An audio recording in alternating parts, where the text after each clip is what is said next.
So John went to like the same place that I started out. It was called like MMA Athletics at the time. Mm-hmm. And then that, I think, switched locations a few times, and I was kind of in and out. Like I saw, I only went for like a few months at a time because it was kind of in between. I was never consistent.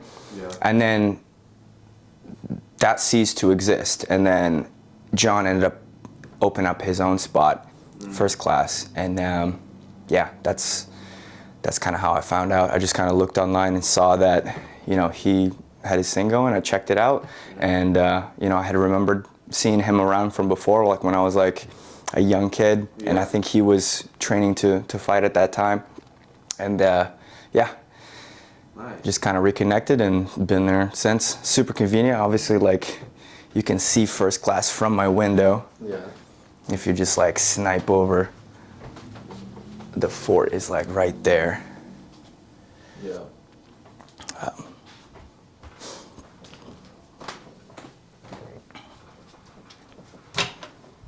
These are nice katanas. Thanks. They're just like cosplay katanas for like Inosuke, that boarhead demon slayer character.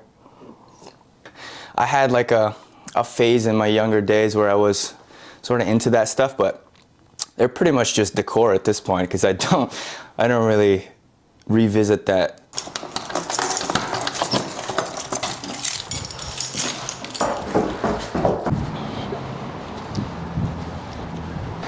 I just like sharing kind of the knowledge that I've gathered to help improve myself, and sharing it with others and seeing it improve their lives. It's like super rewarding seeing clients progress.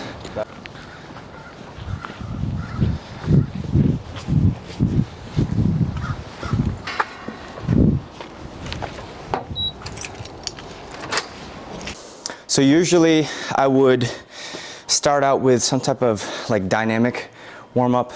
Yep. Just like, you know, basic, getting everything loosened up. Mm-hmm. And then maybe I'll do a little bit of like hip mobility depending on what type of day I'm doing. After that, that's when I would incorporate some plyometric stuff. Yep. So some lower body plyos and a couple upper body variations just to kind of get the CNS warmed up. Nothing too crazy, not a lot of volume, just to kind of wake you up. I don't want to like fatigue myself for the actual session. And then I'll start with they're typically full body workouts, so I'll do my lower body compound first, so either a squat or a deadlift, and then I'll do my push, so either, you know, a bench or some type of overhead variation.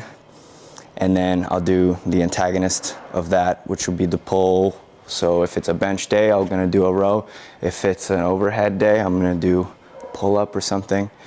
And then I'll finish it off by doing sort of like the unilateral version of the opposite of what my compound was. So let's say I'm doing like a squat day, some type of squat variation, whether it's front squat, surge squat, safety squat bar. I don't do a ton of like regular squats these days because my shoulder mobility is just shot. So like getting into a low bar squat, just super uncomfortable. Americanas then. Yeah, don't let anyone know. But I've been working on it. I mean, I could still get it. It's just not ideal. So I like the SSB or Zercher or front squat or even high bar. I can do high bar, no problem. So whatever variation I do, so let's say I'm doing a squat, I'll do like a unilateral hinge at the end. So it'd be like my single leg RDL, yeah, for that. And then on my deadlift day, usually trap bar. I don't do like, sometimes I'll do sumo. I don't do a ton of conventional anymore just because the risk of injury is a little higher. So on those days, I'll finish it up with like a Bulgarian or something. And yeah, then I'll work some like grip and core. So carries, dead hangs, and you know, a plank or a rollout or some type of like twist, rotation.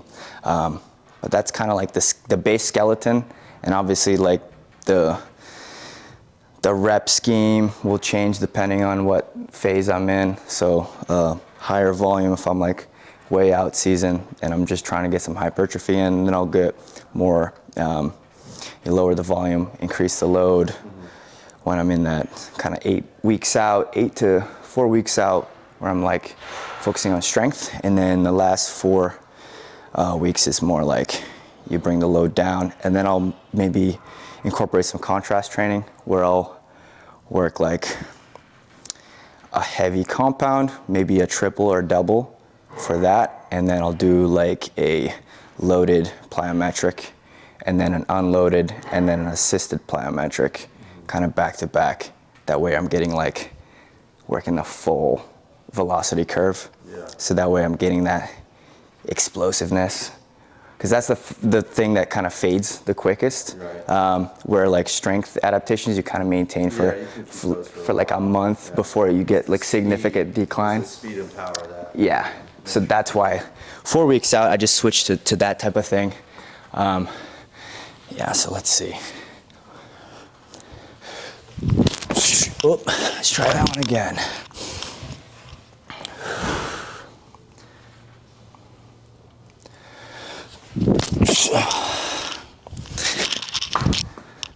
Let's try it without the seat.